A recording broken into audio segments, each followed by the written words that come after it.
Hi, this is Joshua Einstein from SaveJersey.com. Today we have us Ryan Mauro, who's a fellow with RadicalIslam.org and the Clarion Fund, founder of WorldThreats.com, and national security analyst for Family Security Matters. How are you doing? I'm doing excellent. Thanks for having me on. Well, thank you for joining us.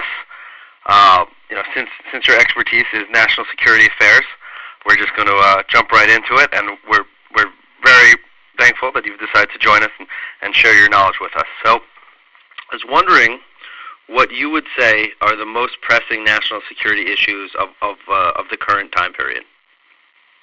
I think it would be really the rise of radical Islam worldwide, including here in the United States, because you're seeing radical Islamic forces other than Al-Qaeda really rise up in the Middle East. You're seeing the Muslim Brotherhood control the political scene in the Middle East.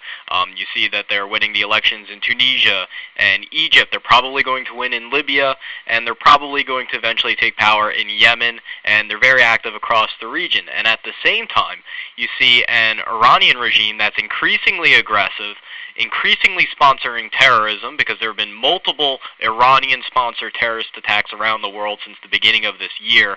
So they're becoming much more aggressive as they get closer to a nuclear weapon. And at the same time, you're seeing homegrown terrorism increase by any measure that you can find in the United States, and Muslim Brotherhood front organizations influencing the political scene. Anyone that speaks about radical Islam is called an anti-Muslim bigot, and they do that in order to destroy their critics. Mm-hmm. So, speaking domestically, how would you rate President Obama and former President Bush in dealing with the issue? They dealt with it very differently. President Bush focused on state-sponsored terrorism. He recognized that the ideology of radical Islam is not really self-sustaining, that it requires foreign intelligence services and foreign governments to bankroll it, to recruit its operatives, to allow them safe harbor, to train them and provide them with weapons. And so he viewed it as truly a worldwide war. Now, the President administration, the Obama administration, views it more as a law enforcement action, similar to how you would fight drug traffickers or organized crime or human trafficking. And they've focused almost solely on Al-Qaeda. One of the things you'll notice is that Obama administration officials won't say things like radical Islam or any vague term referring to radical Islamic groups as a whole. They focus in on Al-Qaeda. And that's why Vice President Biden said not that long ago that the Taliban, per se, isn't our enemy. We're focused on Al-Qaeda. And I think that the Obama administration has done an excellent job in dismantling Al-Qaeda and bringing them in their weakest position since their existence was founded. But just because they have high grades on Al-Qaeda doesn't mean that they get high grades on radical Islam as a whole. And you can tell, for example, their naivete based on how they treat the Muslim Brotherhood, how they view the Muslim Brotherhood as being some type of moderate force that isn't to be feared. Mm-hmm.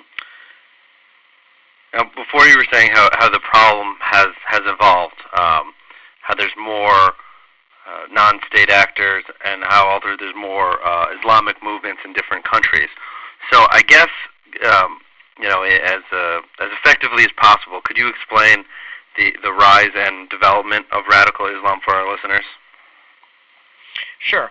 Well, the one way it has stayed the same is that you have foreign governments bankrolling its rise. And if you didn't have any governments on earth supporting radical Islam and helping to promote it around the world, then radical Islam would die off. So in that way, it stayed the same. Now, where it's changed is that you see groups that are the most reckless and the most vicious, like Al-Qaeda, are kind of going by the wayside, and that's because they kill Muslims. For example, Al-Qaeda has killed at least 8 times as many Muslims as non-Muslims, and they're viewed as a reckless and now an ineffective organization. But taking Al-Qaeda's spot as the Islamist group that is most admired is the Muslim Brotherhood, and that's because they're winning through different methods. They've always been smarter than Al-Qaeda. They've always been more dangerous than Al-Qaeda because they are just more pragmatic and they're more intelligent and they're more dug in political scenes in Europe and even here in the United States. Like I said before, the Muslim Brotherhood is active here in the United States. They have front organizations like the Council on American Islamic Relations. They have mosques and preachers here. And so the Muslim Brotherhood is much more organized, much more effective, and much larger than Al-Qaeda ever has been. And so you're seeing radical Islam morph a bit, and some would say over the long term become more dangerous than it was when we were all focused on bin Laden. Mm-hmm.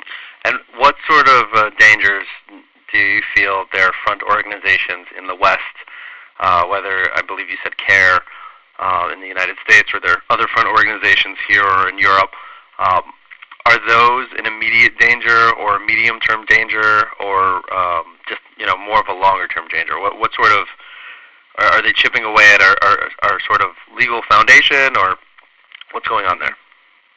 Right. Well, the Muslim Brotherhood follows a doctrine called gradualism. This is a doctrine that they openly talk about, and it's where you move incrementally towards your goals, and you think pragmatically. So they wouldn't do something like 9/11 like Al-Qaeda would because it backfires.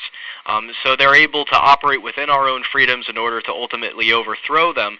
And right now what they're focused on is political influence operations, destroying their critics, like I said, by calling them racists, and working with even law enforcement officials. I wrote recently about how the Chicago police superintendent agreed to speak at a fundraiser for CARE, even though the FBI will have no formal relations with CARE because of its ties to Hamas and the Muslim Brotherhood. And so they're able to co-opt politicians and co-opt officials all over the place because they present themselves as the gatekeepers to the Muslim community. If you want Muslim cooperation, then you need to please us because we're the ones that speak on their behalf. That's kind of the line that they push forth. And so that's what the Muslim Brotherhood front organizations are doing here in the United States. One other organization I would mention is called Muslims of the Americas. It is a front for a Pakistani group called Jamaat al-Fuqra, and amazingly, they have at least 22 of what they call villages around the United States. These are isolated communities. Some of them are dozens of acres large, and we have videotape proof of them conducting guerrilla warfare training at these compounds around the country. They have a headquarters in New York State near Deposit called Islamburg. There's actually a place in New York State called Islamburg. It's about 70 acres large, and that is this group's headquarters. Well, I've heard, perhaps you could substantiate this or not, but how are the university groups when it comes to radicalism? But the university is one of the hot spots for radical Islam, because the reason is because the Muslim Students Association, which has a presence on over 150 college campuses in Canada and the United States, was one of the original front groups set up by the Muslim Brotherhood. And there's a long list of terrorists that have come out of the Muslim Students Association's ranks. That doesn't mean that everyone involved in the Muslim Students Association is necessarily radical, but it does mean that their national leadership and that their overall agenda is. And then you have innocent, well-meaning Muslim students getting involved in these organizations without realizing who they're dealing with. And they very often have radical, anti-Semitic, Islamist speakers on campuses that will preach things like the destruction of Israel, and they'll say things like Hamas isn't really a terrorist organization. And so they're a very, very powerful presence on campuses, and it's very frightening that they're able to influence the next generation of leaders. So it seems that our sort of coddling or toleration of radical Islam in America and in the West is definitely a misstep. What are some of the other, what would you say are our nation's largest missteps in dealing with the rise of radical Islam?